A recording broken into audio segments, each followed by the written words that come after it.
Okay. Well, ladies and gents, this is Focke-Wulf, aka Pyrocopter,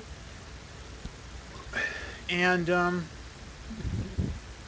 making this video largely for Diplomunion, and it's about what the hell is going on with the current diplomacy scene on StarCraft 2. First things first, I'm using a Wings of Liberty account. I do have a Hearthstone account someone else paid me to get for some work, but it's on a different account. The maps published underneath that account. Now, first of all, most of the successful diplomacy maps currently are Wings of Liberty published only. What this means is you can, using Spawning Plague with a starter edition, provided you're Terran. Don't even ask me why the hell they did that. Now, this is the Diplomacy DB group in North America. It is probably the most active diplomacy group out there currently. This is current member list and exactly who's on.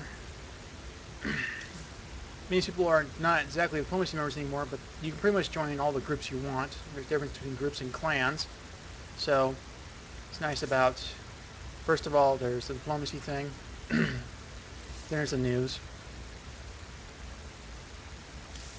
There's a chat, which most people don't use. As far as people, this is a little lower at the moment, but pretty much out of all these guys, this guy and this guy are active diplomacy players, and only this guy is a previous fan. At least of mine. So, actually, I don't even want that guy anymore. So, that's pretty much it there. Now, as far as the map goes, the new arcade is, well, pretty much, this is the evil part. This is the old popularity system, except it's the top 10 maps only. You will see that many of them have not changed. There's feature maps, which is where Blizzard's got attention, and the top one, which is currently not on here, is, of course, StarCraft Universe. Just a minute. Alright, now let's see here. Sorry, the open games lobby doesn't contain many strategy maps, but you're usually able to find a game during prime time, which is nice. It's still not exactly a big community by far. Fun or Not has not been used anyway in a long time. I think just get rid of it. Now, Squad Prototype is the one I've been working on recently. Hey, it's up to 12 ratings. Let's see here. Now, the ratings for this map are 10 out of 10 would bang. Next one is From the Evolution of Pawn to Super Mario 64 from Dragon, Daggerfall to Skyrim. This game is easily the best in comparison. I definitely this game a perfect rating, 5 gold stars. Red Popsic is a former World War II Diplo fan. I have no idea who the first two guys are, but ratings. He's praising the squad system I developed, which gets rid of most of the pathing lag, which is something that plagues large maps in either Warcraft 3 or StarCraft 2. Our demon, this guy is a diplomacy guy, but I've never seen him really before. No, he's one of my previous fans. And so you can't beat this type of quality. Then Bus Driver said Winston Churchill. Mario said forward to it. Maybe he's been thinking about the United States. And Jogo Caden's a very long time diplomacy fan. He's helped a lot of people out. Naval units, he's pretty much praising everything in general. There's Matt, he's a long-time World War II Diplo fan, and he's basically praising me too. Team Envy is a guy I've been working with in other cases, and he's nice to see that. Morphus to give me a 3. That's sorry, 4. And then Foster is a guy who looked at it in the very early stages and never come back. But pretty much this map is giving pretty much a perfect 5 at the moment, and it's nowhere near done. So let's see here. Yes, I'm avoiding rating my own map. There's nothing particularly interesting on the first screen here. As I said, this is mostly, I'm actually using the reviews for feedback and bug reports. That's part of why it's under a false name. So that's nice. Patch notes, they've been pretty consistent. Basically begging for feedback so far. No one's been able to tell me they don't like an idea, although some suggestions have been implemented.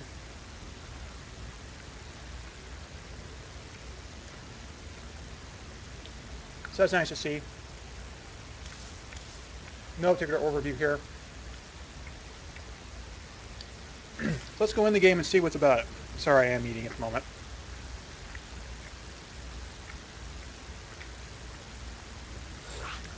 Here we are. Now, as to what this map is, this is actually the old premium map, which has a big subsection of the StarCraft 2 thread Diplomunion about. This is actually that map, but I've really toned it down. Names also changed. World War II Diplo R2.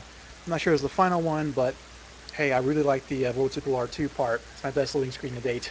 Most of them have been completely hideous.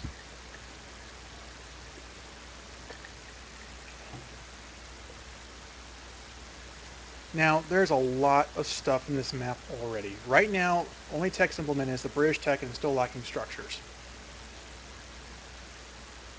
And this is the new nation selection screen. It's not filled out yet. There's a lot of stuff missing.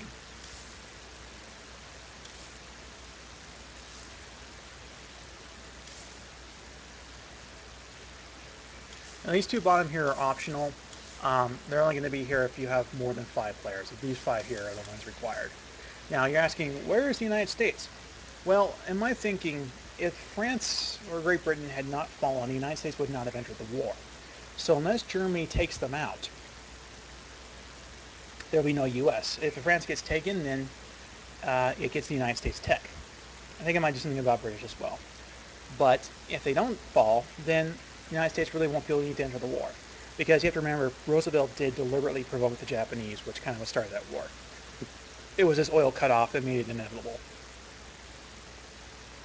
Otherwise, the USSR will probably enter the war at some point and crush Germany from the rear. If the Germans are noob, this is most likely the case. If they're not, he's going to have some trouble. Okay. First of all, it's nice to notice I have a custom error management. Now, yes, right now it's doing some other stuff, but you'll be able to report errors via this console in a format that I can read. In this case, this is the this is the code where the problem is being thrown, errors being thrown, and it makes it much nicer for me. This is the timestamp, so I can see when the hell it happened. This is in seconds, of course. So I have that nice factor there, and I may have a bar here, that, space allocated for console commands later on. Some people may be granted that. Now, the first things here, as you can see, there are team-colored borders. Now, these are currently not matched with the player color. There's a bug in the trigger that detects the player's color, which decides it needs it's an input out of bounds thing, which is really stupid. That's what Blizzard did. Beyond that, the entire freaking map is subdivided into provinces, very much like Hearts of Iron or other kind of board games. In fact, this map reminds people of diplomacy board games quite a bit, as well as in general Paradox games. This is intentional.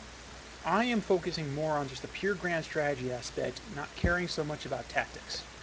And that's going to be quite evident in the map and the units I'm going to apply here. Stuff like this is temporary, and also there will be more structures in each province, more towns and cities you may want to capture at some point. I noticed the map looks quite a bit bigger. This is because I discovered a console command that allows me to drastically increase the terrain resolution without adding ridiculous amounts of new image files to counteract that. The downside, though, is it does not scale with zoom. So if I zoom out a decent distance, your graphics card will melt. Even my pair of 6950s has trouble. As in, the game will lag quite a bit. So I cannot have you zoom out that much.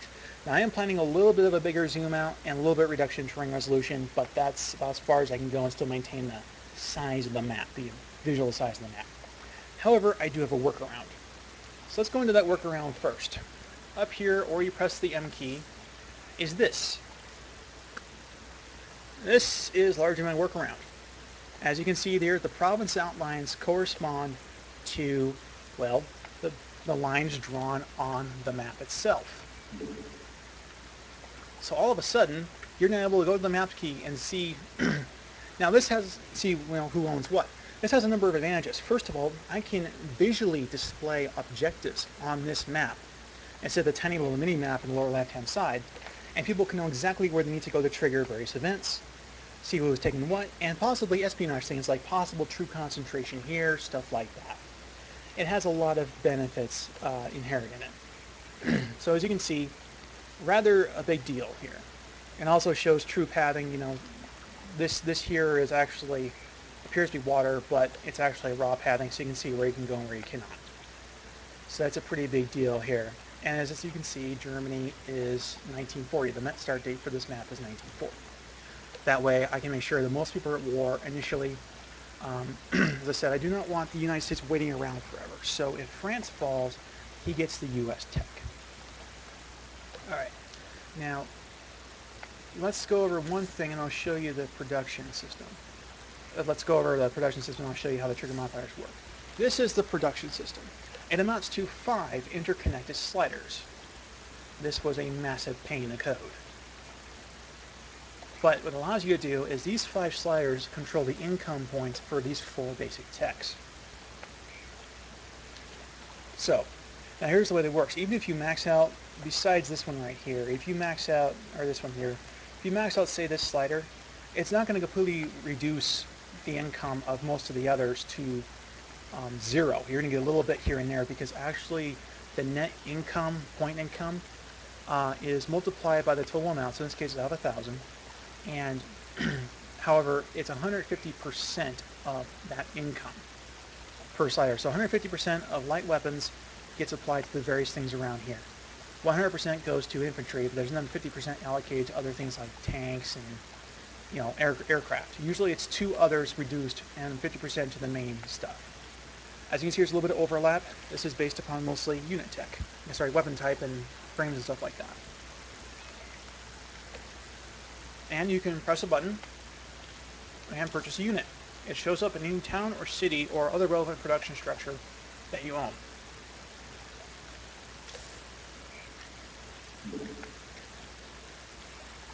So I can build a Churchill Mark IV. As you can see, I went quite on my way to make sure something looks relatively realistic. And as you can see, the turret turns and the gun recoils and it fires.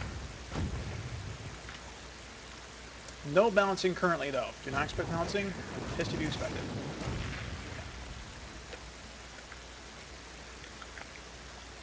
And there's plenty of other units involved here.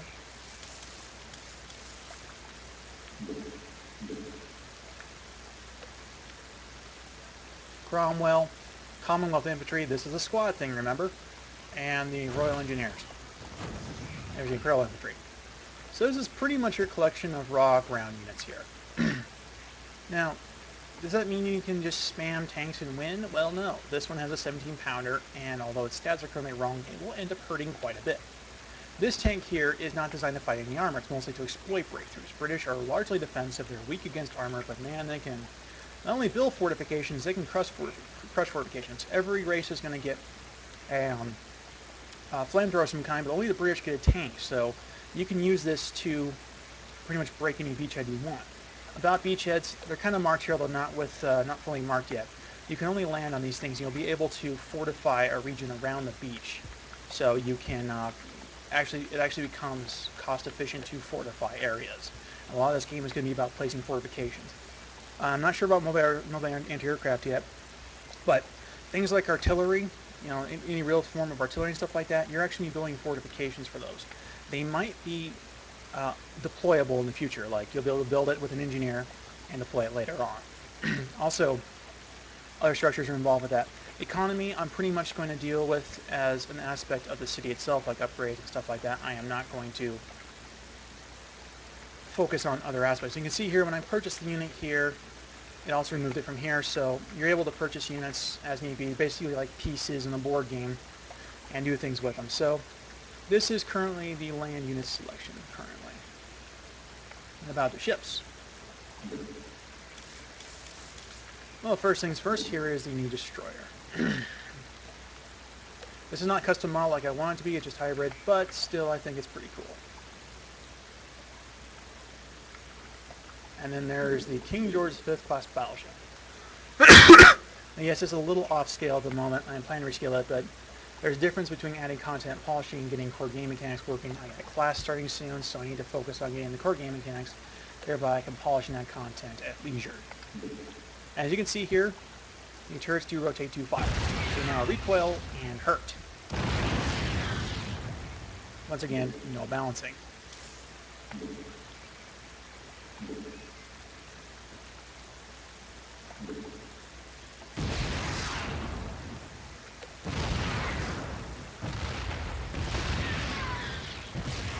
Okay, now the aircraft carrier. This is the Illustrious class armored light carrier. Designed good at running near the. Well, pretty much all the British units are designed to be able to operate close to land. Whereas other ones have to engage out in open sea. British can take a substantial amount of punishment, minus maybe the destroyer. But at the same time, they're pretty much designed to force amphibious engagements. They're designed to make amphibious units land. Now, this is our submarine right now, and yes, I know where it's actually hovering over the water, not in it. But the new, and also missing the deck gun. But this new submarine is very interesting. Here's what it can do. Visibly submerge the surface. And also torpedo animation needs some work, but there's that. Now air units, this is probably one of the more complicated aspects along with the production. Yes, I know, they're really, really fast. Pretty much, these they look like Protoss carriers, and they essentially are, but you notice they cannot attack. They can only attack while inside another unit. Now these units are either carriers or air bases. Carrier here is already implemented, as you can see. The air base is actually in the works right now. I'm going to go ahead and deploy 3 of these bastards and get them in my illustrious class aircraft carrier. Now for some reason when attacking your own ships it has to get in point-blank range, but considering this is pretty much dumb passive fire, you don't have to worry about that engaging enemies. But for now, here's what you can see.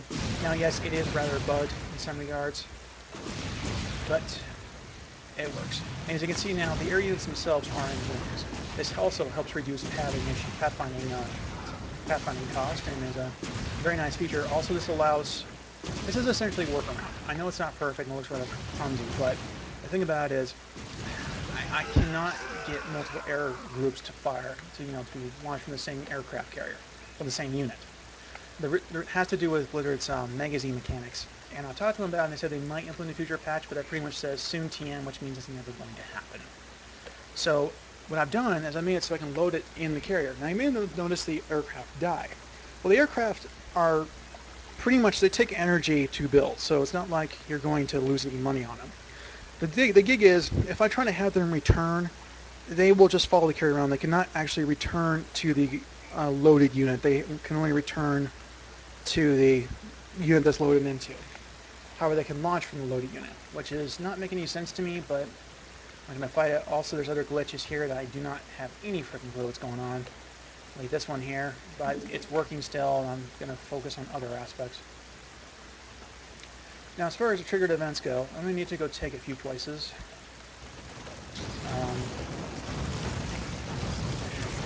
Well, engineers are usually the best bet to take places while just using this place for now.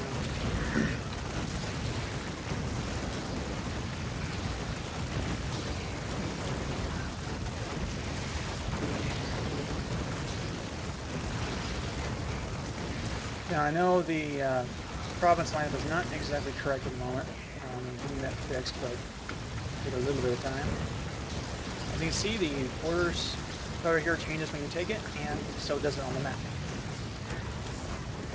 Very much like a board game / Paradox game. So you're going to be able to see the really cool stuff there. And yeah, it's supposed to change all the time. There it goes.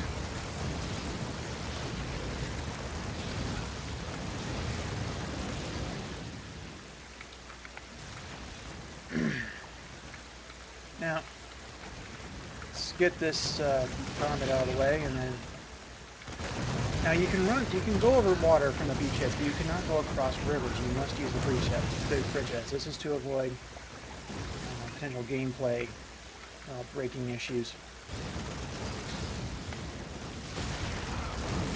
So you're not tackling on water, so it's a little bit of micro you have to pay attention to, but not. And yes, what you're seeing there was indeed a cargo ship.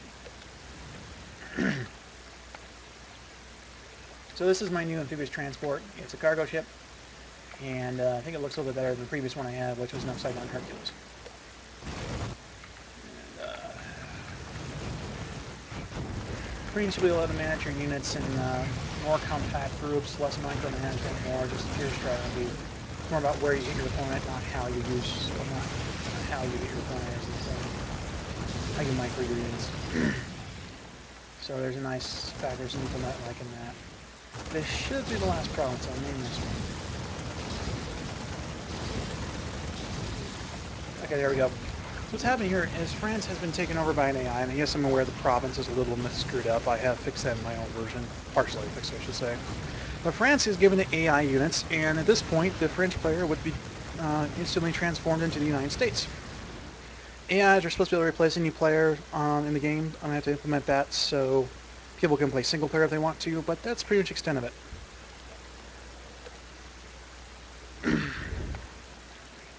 anywho, that's pretty much what the map is at the moment. Once again, there's the whole amphibious thing. This is the kind of system I wanted initially, and I've taken the player suggestion and only had certain landing beaches. I do need to mark them with text tags, but that can be done a little bit later.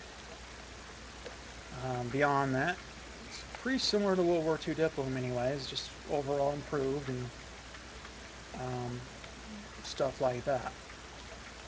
And anyways, I think that's the end of this video. If you're actually interested in the map, please leave feedback in the forum thread, and I can see what people like and don't like. Beware though, that if you go on a trolling spree, I will probably ignore you or troll you back, one of the two. Anyways, signing off.